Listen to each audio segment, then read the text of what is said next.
ఈరోజు మనం బెలూమ్ గుహలు ఆంధ్రప్రదేశ్ బెలూమ్ కేవ్స్కి రావడం జరిగింది. బెలూమ్ కేవ్స్ వచ్చేసి ఆంధ్రప్రదేశ్లోని రాయలసీమలోని నంద్యాల జిల్లా కేంద్రానికి పులిమిగుళ్ళ మండలం 5 కిలోమీటర్ల దూరంలో ఉంటాయి.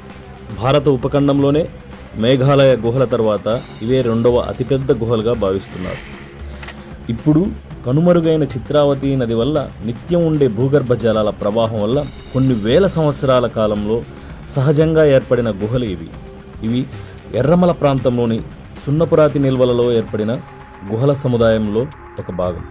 ఈ సముదాయంలోని మరికొన్ని గుహలు బిల్లసురగం, సన్యాసుల, యాగంటి, ఎర్రజెర్రి, ముచ్చట్ల, చింతమాను గుహలు, ఇంకా ఇవన్నీ చాలా ఉన్నాయి. ఒక అంతర్జాతీయ పర్యాటక ప్రదేశంగా అలరారే ప్రత్యేకతలు ఎన్నో బెలూమ్ గుహల సొంతం. పొడవైన సొరంగ మార్గాలు, జాలువారే శిలస్ఫటికాలు, రకరకాల శిలాకృతులు, అడుగడుగునా అబ్బురపరిచే అద్భుతాలు బెలూమ్ గుహల ప్రత్యేకత. ముఖద్వారం కంటే 46 మీటర్ల లోతున ఉండే ఈ పాతాళ గంగ ఈ గుహలోకెల్లా లోతైన ప్రదేశం. ఈ గుహల మొత్తం పొడవు 3229 మీటర్లు. చూడండి ఎలా ఉన్నాయో గుహలు లోపలి భాగం. ఇలా ఉండిపోయాయి. మనం అక్కడ కొంచెం దూరం వచ్చాము. ఇలా వెళ్తే లోపలికి ఇది ఎంట్రన్స్ ద్వారం. ఇలా